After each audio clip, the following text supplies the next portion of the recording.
So hi, this is my video response to the video responses that I had to my video on Fumbles. First of all, I just want to apologise to the deaf people.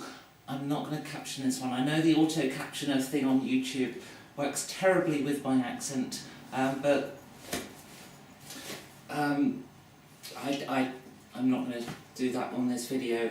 So if you're American and you use the closed captions to understand what I'm saying. In my last video, I talked about fumbles and how ridiculous they were in a role-playing game, and that caused some discussion online. I was quite surprised actually. I've never had a video have that much interest so quickly, and thank you to all my new subscribers, and I've got over 50, yay! Videos on my channel are usually focused around D&D, so 5th edition here and 1st edition, which I play the clone Osric. Now I don't cover the editions in between because I don't play them, and although I might mention some other games, and I've got a few out here because I'm going to talk about them, I only sort of mention them in where they're relevant to a discussion within D&D. So my perspective when I made that video was very definitely D&D. And that's an important point to make because some of the responses to that, we're talking about a very different kind of combat. You see, if you're playing something like this where you've got hit locations, or a game like this where critical injuries are sort of part of or a sort of necessary component of killing someone in corporation, or a game like Vampire where combat is less common, and so you make more scripted combats. They're more dramatic in that sense. But D&D is a combat-rich environment. There's lots of fights. It's a very combat-heavy game. The reason for that is simple. This first edition, I've got a couple of monster books there, and in 5th edition there's a monster book, and every creature in here, which there's I don't know, there's about 300 or something, crazy number. Every creature in here is designed to be fought and killed, because that's D&D. Okay, it's not all of D&D. There's plenty of role-playing aside, but D&D is a game where you boot the door, kill the monster, and grab its treasure. These games, this kind of thing, it's a different kind of game and a different kind of combat. I don't normally appear on video because I'm a bit too beautiful for the internet, and I'm worried about breaking it, and the internet's my day job, so I couldn't afford for that to happen. So I'm hoping this video doesn't go viral or anything. That would be really bad. Of all the responses to my video on Fumbles, there were, I would say, about 70% of people, roughly, maybe 80, who said they really like Fumbles, and then there was about 20 or 30% who didn't. So that's why I think it's really important to understand the framing of my discussion. So if I was playing Monster Hearts or something, where there's maybe one fight in an entire storyline, if that, then if there is a combat, then I would expect that to be more dramatically described. And D&D, it really isn't that game. D&D is much more, when you get a fight, you kind of just want the resolution to the fight, but you want input into it at the same time. It's not just we'll auto-generate a result. You want to be a part of that fight, but you're not describing each wound that's received. You're not worried about, I lost a finger, or something like that. It's just not that game. There's too much combat in there that if you went collecting injuries from combat, you'd soon be in a bad way. I do injuries in my combat, but I do that when a player would have died, when they hit 0 hit points, and that's when I give them scars and injuries. I wouldn't do that from a fumble, because it'd be too often. You'd soon be walking around with no hands and half a leg missing. That wouldn't work. So, now, the first video reply I'd like to sort of directly respond to is Runeslingers. First of all, really flattered that Runeslinger watches my video. He's like got loads of YouTube subscribers and stuff. Well, compared to me, it's like over 10 times my channel size. So, I'm very flattered. Thank you for watching and replying to my video. So I feel like a net celebrity now. Also, he looks like that guy from The Fly in Jurassic Park and Independence Day. That guy. He looks like. So now I'm going to keep that video reply as like a little.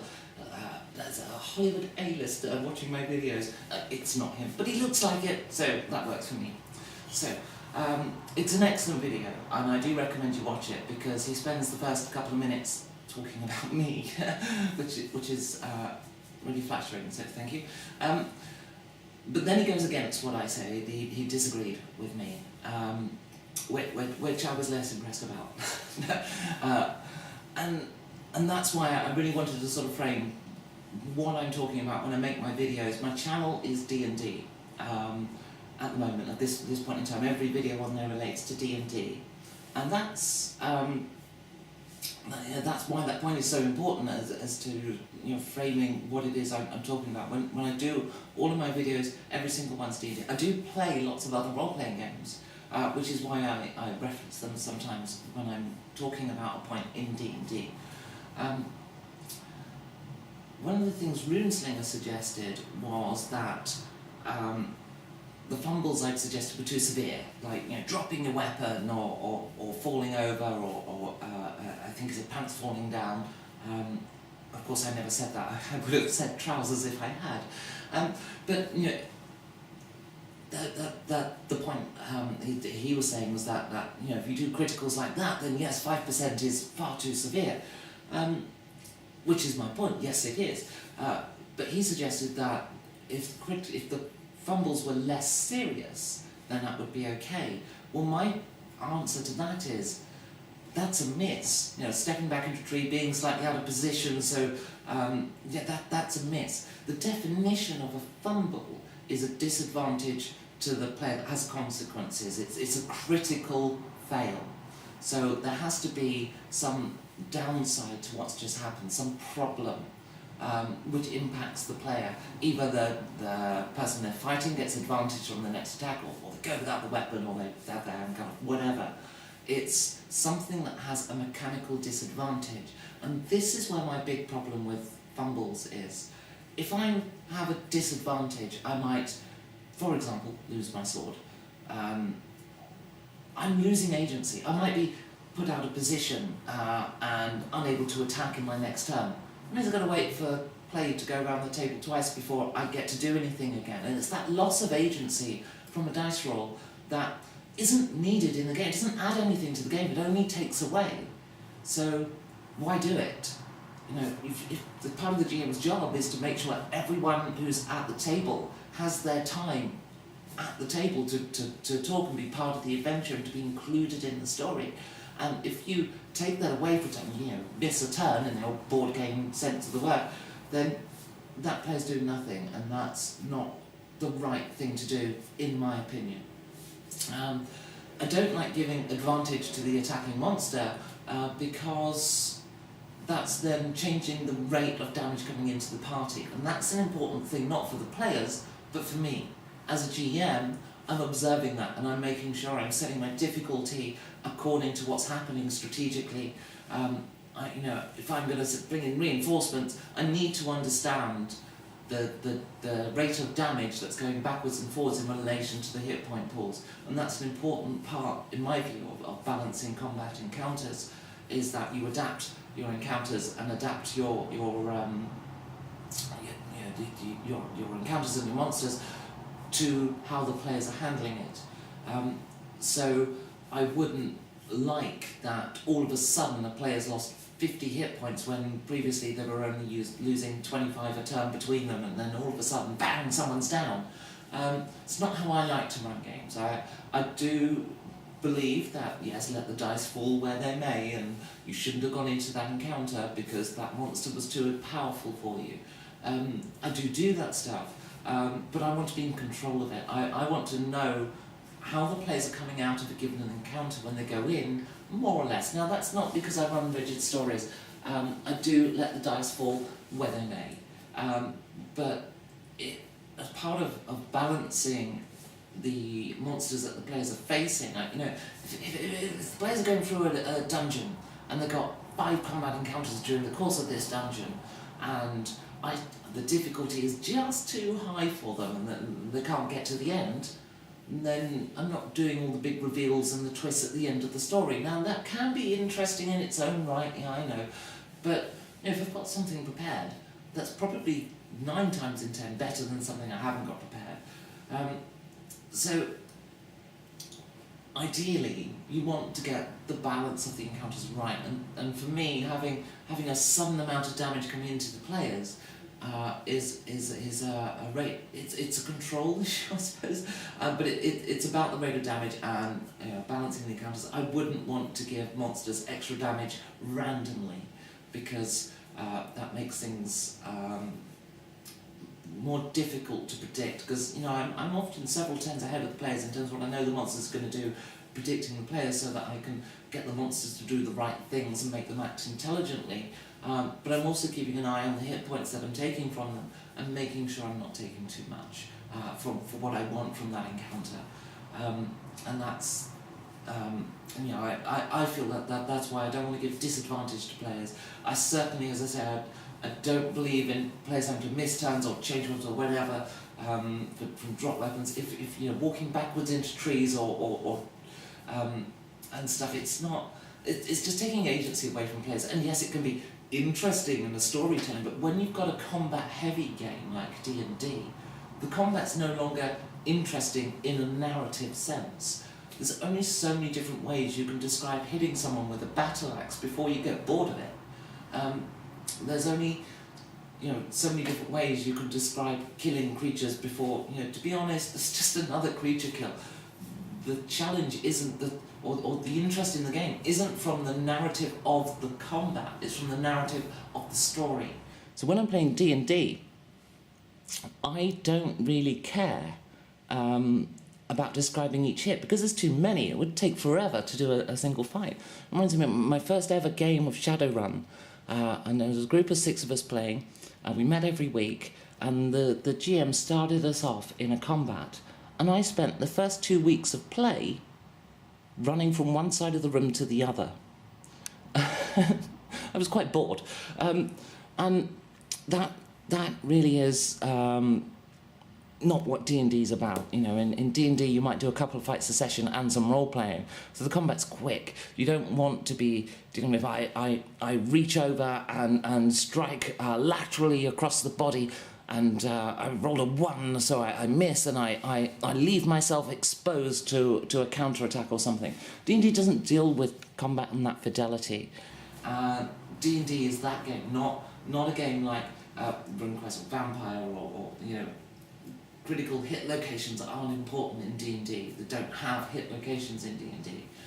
Combat is simplified because it's faster, because there's more of it. That means narrating combat isn't really part of the game. We'll sometimes do it on a critical, big boss fight, whatever, but it has its place, but it's not every fight. Fumbles have no place in every fight as a result in D&D. Another point that Runeslinger makes is that what happens as a result of combat, a hit, a critical hit, a fail, or a critical fail fumble, is narrated by the player, not the GM, or can be narrated by the player, not the GM, so that the player doesn't have a situation forced on them that's out of their concept. For example, my Numenera game, I played this Jack who lost a hand to a trap, and my character was an archer by choice. So bit of a harsh action that the GM decreed. I don't mind actually really enjoying that game, but the point I'm making is that if I'd narrated that critical fumble, I probably wouldn't have narrated my hand coming off. So if you allow your players to narrate their failures to decide how they fail, which is fine, and in some games it works, but you have to also accept that opens the game up to players gaming the GM, which is a whole other issue. When a player determines or just describes what happens in a particular action, what they can do is they can set themselves up for an advantage or to negate a disadvantage that the dice says they should have had. And like I said, with, in terms of narrated combat in general, there's too much in D&D that you're just going to reuse the same things over and over. I know there's lots of different ways a fumble could happen, but a fumble is meant to give you a mechanical disadvantage. That's the difference between a fumble or critical fail and an ordinary fail. So, I would say that yes, player narration of combat has its place, but it's not in a game like D&D. It's in a game like Vampire Corporation, Rune Quest, those other ones I brought out earlier in the video. Narrative combat does have its place, and I do enjoy that, but they're a different game to D&D. D&D even says in the Dungeon Master's Guide, it's the Dungeon Master that determines the outcome of your actions. I think that doesn't fit in that game. But I understand that your reply was a general reply of role-playing, generally. But that really isn't it. This whole issue of it, D&D specifically, is very much a point I want to make, because that's what my videos are about. When I do the Dungeon Master mistakes, it's D&D, absolutely. But I think I've stressed that a lot already. So, Runesting also talks about the characterizations that come from overcoming failure and adversity. I would suggest that a fumble is hardly a failure or adversity that's worth overcoming. I prefer to do that on a bigger stage than a fight, because combat, for me, combat isn't really the part of the game I most enjoy. It's, oh no, that's not true. For me, the game, the storylines aren't about the fights. The fights are what happens at points during the story. There are dangerous situations the players encounter, but they're not always combat. Sometimes they're situations that include combat, but danger comes from all around in the quest, or I try to make it come from all around. It's certainly much harder to set up traps and valid obstacles to overcome that are dangerous. That does take some prep. It's much easier to go, well, you meet 4 orcs, than it is to say there's a lava pit with a spear trap being triggered, and that's plausible in this situation because that stuff's harder to come up with on the fly. Does require some prep or some stock encounters, which once you've used with a group you can't reuse, and so but I do try to get as much of that in. Danger comes from every direction. When I'm well prepared. Oh yeah. So adversity, overcoming adversity. I would much rather that was done on a bigger stage. The adversity of players' own individual storylines and of the storyline as a whole on any given quest path that the players are on. And there might be some, a campaign I'm running at the minute, I've mentioned this I think in other videos, but I have 4 different apocalypses going on, and the players are also dealing with their own quest lines and stuff. There's a lot of quest options for the players to go and pursue, and they choose what they go and pursue. So, but all of these things have their own challenges for the players to overcome, and yes, at the end of most of them there will be a fight of some kind, the big climatic battle, where hopefully the environment is attacking them too. So yeah, that's definitely a part of the game, but I just don't want that to come from the fumble. That sort of randomly you've got a mini adversity to deal with. Well, smaller adversities. That kind of granularity, I don't think is really needed in D&D. D&D is about, well, it depends how you play it, but for me, D&D is about these grand epic adventures, legendary heroes of old and heroes of whatever era you're playing in are the players, and it's about that. I would much rather the adversity was on a huge stage.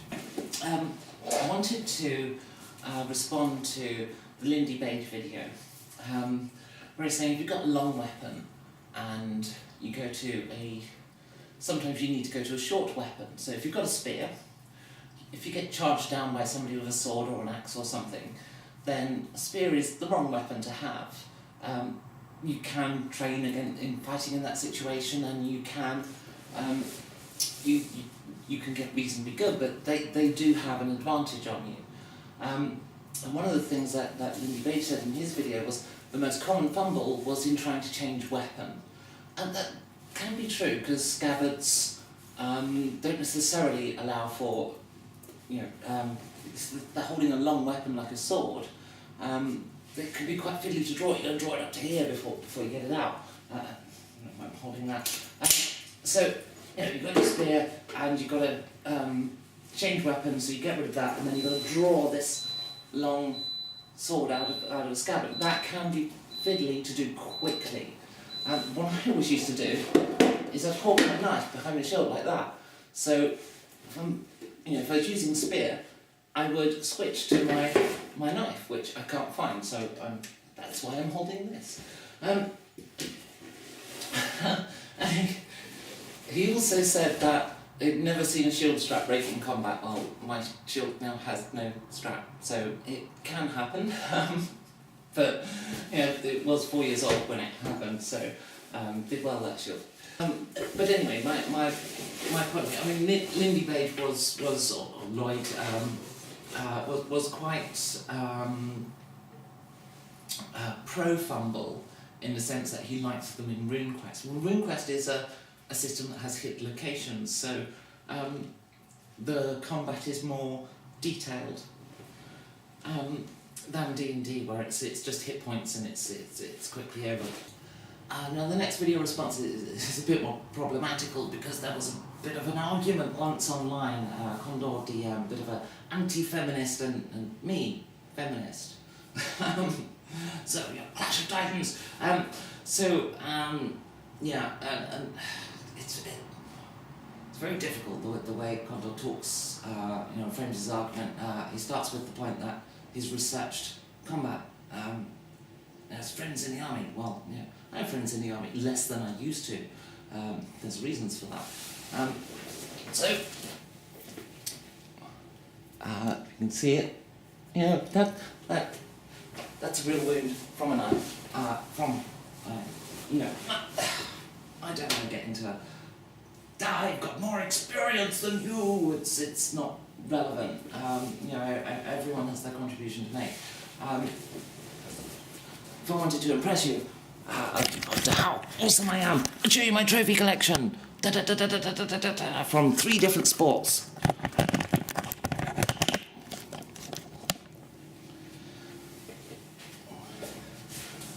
I'm certainly a lot less inclined to show you a telescopic baton I took from 3 assailants who attacked me when I was on my own. Truth is, these days, if I was attacked, situationally it'd be most likely a mugging, I guess, and I'd just give them my phone and money and whatever. It's not, my life is actually worth more than an iPhone. And the contents of my purse, which is never more than sort of £20-30, whatever.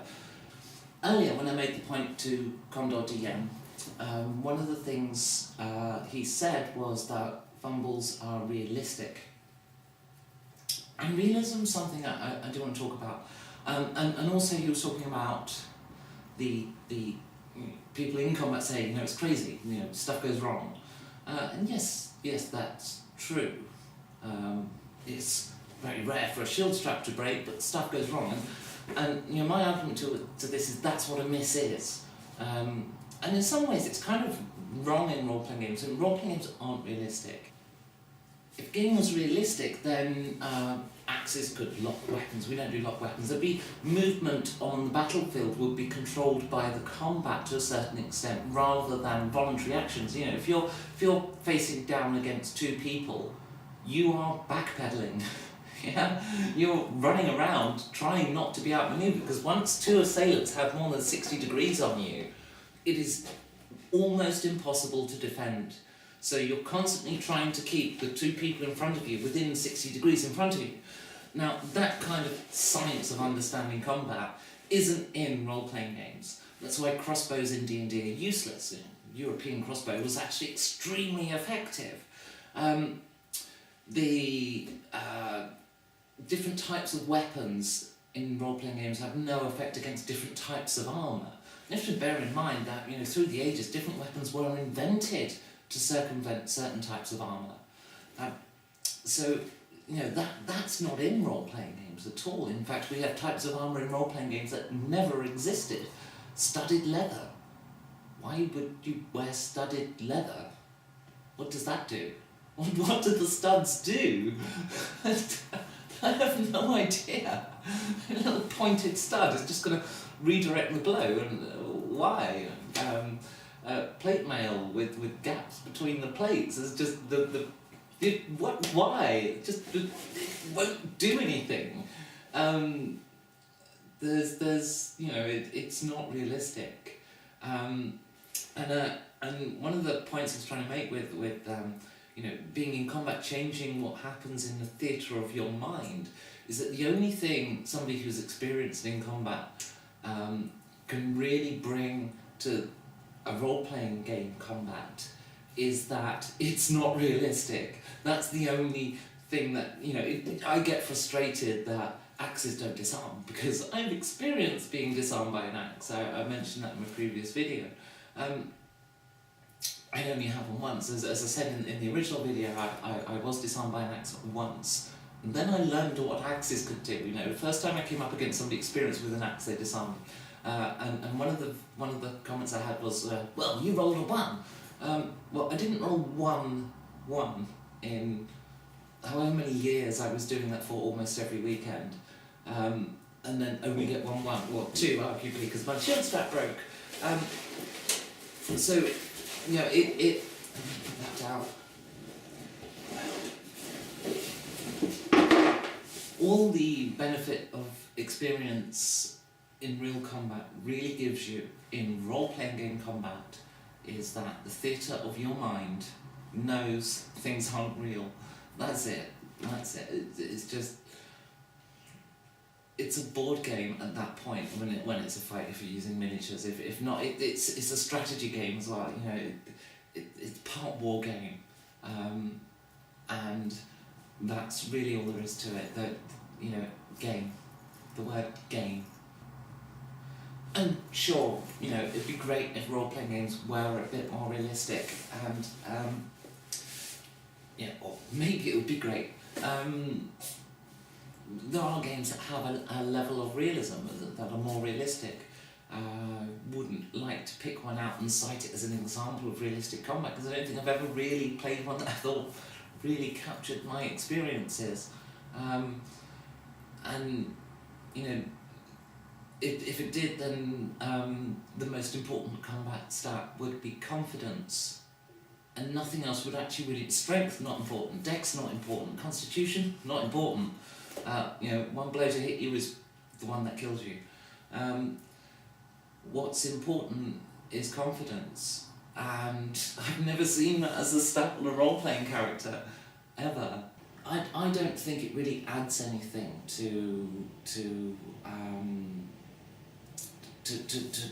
say, well, my opinion's important because I am qualified.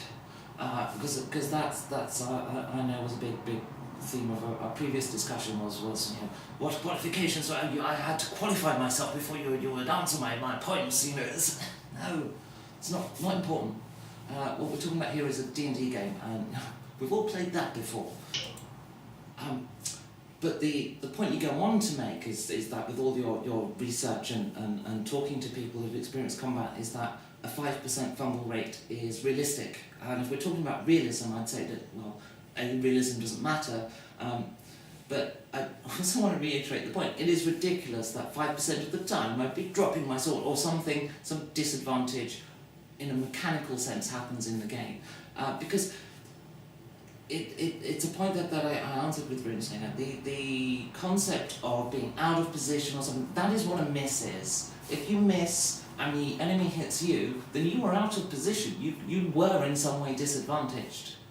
Okay, the point of a fumble or a critical fail is that on subsequent actions you have a disadvantage. Maybe it's 1 action, maybe it's 6, doesn't matter. And it's that loss of agency to the player that I want to take out of my games. I don't like having in my game. I would only use it as a hook of some kind, as a dramatic point, that I can do that without the dice, and that was the point I was trying to make in my original video that I maybe didn't make very well, because when I make these videos I don't plan them, I don't script them, and I'm concentrating a lot of the time on what I'm doing with the camera, and I'm concentrating a lot on trying not to say Joseph Morgan. There are no vowels in the right places in your... Did you mistype your name when you signed on to Facebook? Seriously? And I don't mean to be rude, but I don't know how to say that. I genuinely don't know. I'm sorry. Okay, but Joseph linked to an existing video on No But Maybe If. And it's interesting. I have a number of videos that talk about stuff that you're talking about, but again, it's all from a slightly different perspective. No But Maybe If was on a very different perspective to my video on fumbles. I have videos on not blocking the quest path, and my first Dungeon Master Mistakes video was on dice rolls in particular, when not to roll and stuff. But the subjects don't quite line up. There's a little overlap that don't quite line up, so I don't know if I can really give that a dedicated response, Joseph. I'm sorry, I can't pronounce your name. I have no idea. Esteban Canon raises a really important point, which is that as you go up in levels in D&D, you get more attacks, and that means you get less and less competent at holding your sword. You know, you're going to get more fumbles because you've got more attacks, and that fumbles are a nerf against fighters. And indeed, D&D books, 5th edition books, don't mention fumbles. And that's why I made a video about this being a mistake to use them in D&D. So yeah, we agree. Tim Harper posted a link to an existing video, which I haven't rewatched it this morning, but from recollection, it's taken very much the point of view of the storytelling approach to fumbles and storytelling approach to combat, and it's all dramatic and stuff. And I've got to say, this is something of a theme with YouTube, that the role players on YouTube talk about stories and characters, and you know what? D&D, it's also part wargame. You might not like it, but it is. Especially if you do it with miniatures, which with D&D 5th edition I have been doing. I've done lots of D&D, more D&D without miniatures than with, but lately I've been doing it with. But it's always been part wargame. You get into a combat situation, there's strategy, which favours me. I'm really good at strategy. This whole story-driven, but yes, it's part of the game, but it's only part of it. I don't want that taking over the games. And the way a lot of YouTubers have talked about this, it's almost like, and this is no direct reflection on YouTube, but it's the same thing on many of the other YouTube role-playing channels. Dawnforged in particular is very big on this concept of the story and the character arc and character development. These are part of the game, but they're just part of it. Don't let it take over your games, because they are games. They're as much. They're a story. They're an acting session. They're a strategy war game. They are a board game. They're all these things in combination. And I think when you try to frame your adventure as just a story, you're missing 3/4 of the hobby, and that's a shame. Basically, it's a real shame, because D&D is more than just that story. And yes, I know it's probably the bigger part of if you were to make it as a pie, it's the biggest slice, whatever. But actually, no, I don't even know if that's true, to be honest. Don't get too wrapped up in all the different storytelling elements. I use storytelling techniques. Kurt Baumgart, very famous author. Anyway, he does an excellent video on YouTube that's worth finding. If I can find it, I'll try and do a link. Sorry, I coughed there, so there's going to be a cut, and my arms will have just gone.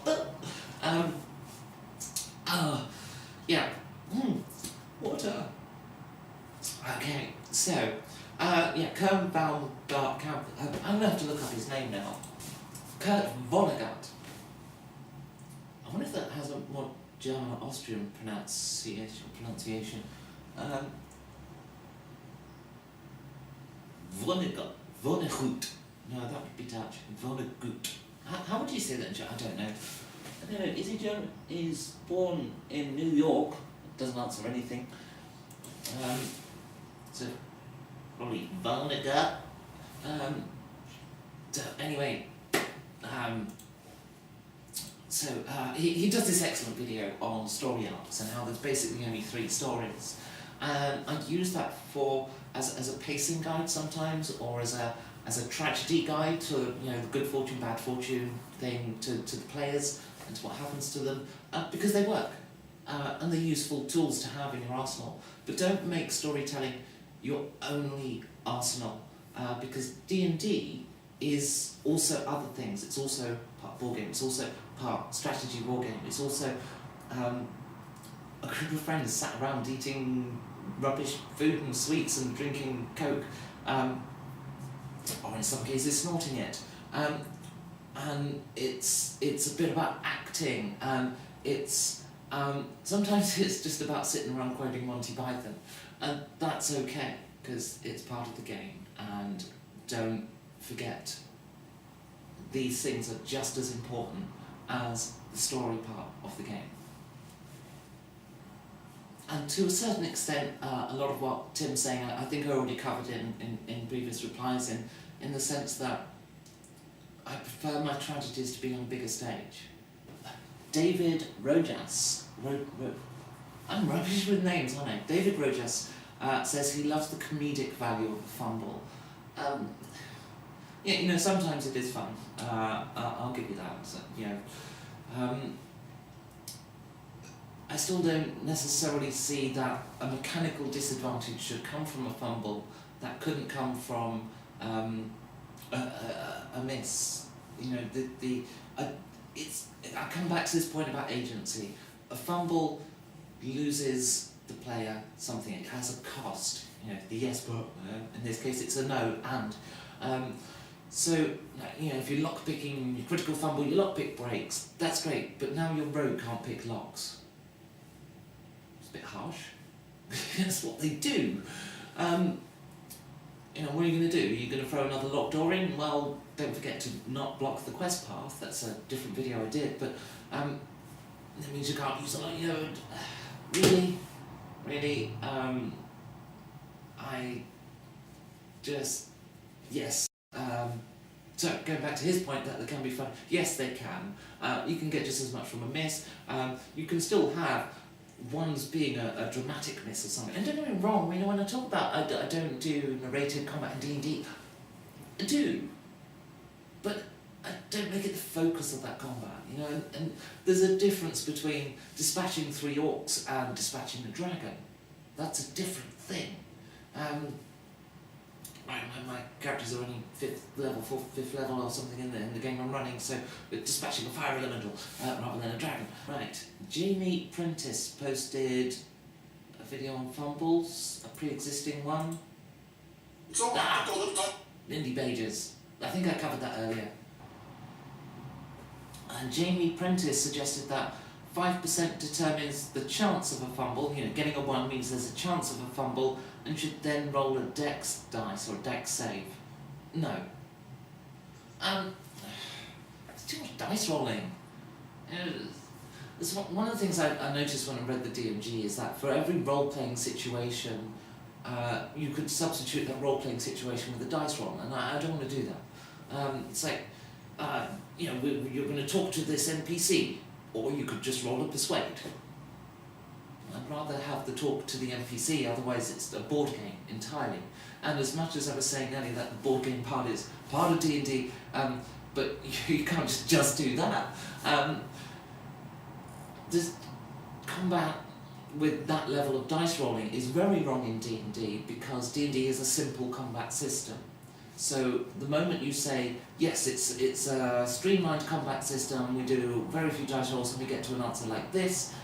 However, under this particular circumstance, you've got to roll first to see if you fumble, and then to see if you can not fumble, and then to see what the fumble is. No, that's... What? Why would you suddenly do a load of dice rolls for one particular type of thing that happens? That doesn't fit. There's too much dice rolling. If you want that level of detail, you shouldn't really be playing D&D. There are better games for combat in that detail. Peter Ford says, highly trained warriors make mistakes, even the samurai in your example. I looked at the fumble as an opportunity. RPG is about storytelling and fun. Crit misses fumbles will always be part of my games. Well, I hope there's no high-level warriors in the 5th edition game you're playing, because they're going to fumble constantly. Because multi-attack botches! Joseph, it's the guy with the surname I can't pronounce. Read another comment. Quite correctly, yes, fumbles can violate the characterization a person has over their character. I agree with that. If the GM's narrating, if the player's narrating, obviously less so. They sometimes are not interesting enough to really justify having them come up when in bigger combat, and only reduce the time it takes to finish that combat. Well, yes, because for a few turns or one turn at least somebody isn't attacking. This is another great reason not to have them. They're not interesting enough. Well, there'll be somebody out here that says, "Oh, then your stories aren't being told well enough." I would be loath to use that argument myself. Having said that, it seems to have been suggested that my fumbles should be less interesting and more minor in nature. Point to consider. Especially all those who are big on the storytelling side and character arc and journeys. Right. It's comical. Having a mechanic that makes comedy occur naturally in play can be pretty desirable for groups, especially in being on Pretzel's kind of situation.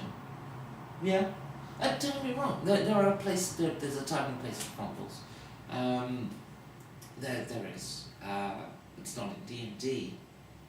Anthony Boyd makes the point that I'm more concerned with with what happens in a fumble than the existence of 5% fumble. It says that my criticals are too severe, or the example criticals I gave, which is fumbles that I gave were too severe. The criticals it's a critical fail. There's disadvantage, loss of agency. We've covered that point. I do fumbles like crits. Roll a d20, you critical. Roll another d20 to back it up. This is from David Rojas again. Roll a 1, critical miss, roll another 1 to 5, something happens to make the morbid DM smile. Something just a miss. Other times you trip over a body and sprawl to the floor or slip some blood, allowing advantage to the baddie. So it's a second dice roll. Again, I'm not keen on that personally. I fully support critical failures and fumbles in non-D20 systems, from Esteban Cannon. Eric Wilson says, in D20 systems I use and enjoy fumbles, and he uses it in situations outside of combat. That's great, and for some groups I can see it working. It's just that I don't want my heroes to be heroes of the realm. Calamity Jane. Justin Hamilton made a video in reply, although it's not a direct video response, on 1s and 20s, and he says, use them and try them. No. Okay, so there's another video that's been linked here. It's another link to Lindy Pages. The Swamper says, down the logic of the 5%, if I run a game without crits or fails, there are only 2 possible outcomes of any roll, a success or a failure. However, with 4 possible outcomes, there are a great many more things that can happen. That actually is completely untrue. How many times have you seen a player just make it to hit roll, needed 14 to hit and just got a 15, and you go, oh, you just managed to hit him, it could be doing any task. It could be sometimes when you need a 6 and you roll an 18, you easily do that task. There's an incredible amount of granularity. There's 20 possible results. It's not Boolean. It's not you hit or you miss. There is an immense amount of granularity, and you don't need I've got a game mechanic penalty as a result, or a game mechanic bonus as a result at each end to do that. I like to keep criticals because players enjoy them. Everyone loves getting a critical, especially the rogue doing a backstab, and that's fine. yeah, sometimes it means the fight goes too easy because the rogue critical done a backstab. I do slightly less damage with my criticals in my game. As a house rule, it's max damage as opposed to rolling twice. So, you know, it's kind of the average of a critical. It just means that, because I've seen sometimes you get all excited to get a critical and then you roll your damage dice and snake eyes. I just disagree with that point completely. I'm sorry, Tompa. You've got 20 possible results to every die roll, and I think every GM instinctively describes some things as you just succeed or you succeed by a lot based on the roll. That's just part of the game, and you don't need the mechanical disadvantage at the bottom end that then takes away the player's agency for the next action. And the rogue DM says, "I love your voice, Becky."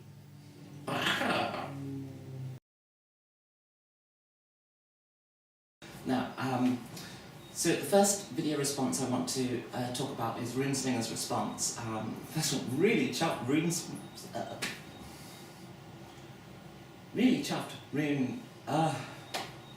So the first video I want to talk about, I don't know his name.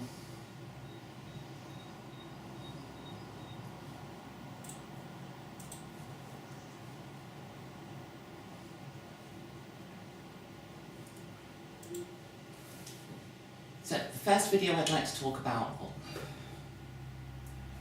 So thank you for watching. It's been a really interesting debate raging or discussion, and thank you everyone it's been quite civil so far for the most part. One of the video responses insisted on calling me that person. Okay, that person. I am that person. But you know, it's been an interesting discussion, and I have broadened my view a little bit more on Fumbles now.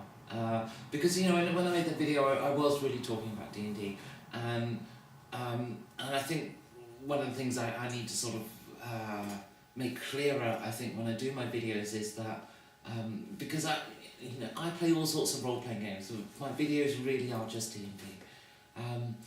And you know, especially when I talk about other games in my videos, I maybe need to say the words D&D more often. Okay, or maybe I should change my channel to be all games. Maybe I should talk about Numenera more, but honestly, I've never read the book. I don't know how I talk about it. I played the game. Last year I played a mini campaign of Corporation. Before that, there was a vampire campaign. I haven't played RuneQuest in years. I haven't played Rolemaster in years, Traveller. Oh, Call of Cthulhu, I do play that every couple of years, but I've never read the Call of Cthulhu books, any of them. Film coming out this soon for Cthulhu, Ashton Cthulhu. Met the director, Jerry, lovely guy. He's camper than a caravan park. But great guy. He directed the D&D movies. 2 of them, 2 and 3, not the first one. He always makes that clear. I don't think he liked the first one. I think many people did. Who was the actor in the first D&D movie? It's just so hammed up. And then you had oh no, it was terrible. Every part of that film was terrible.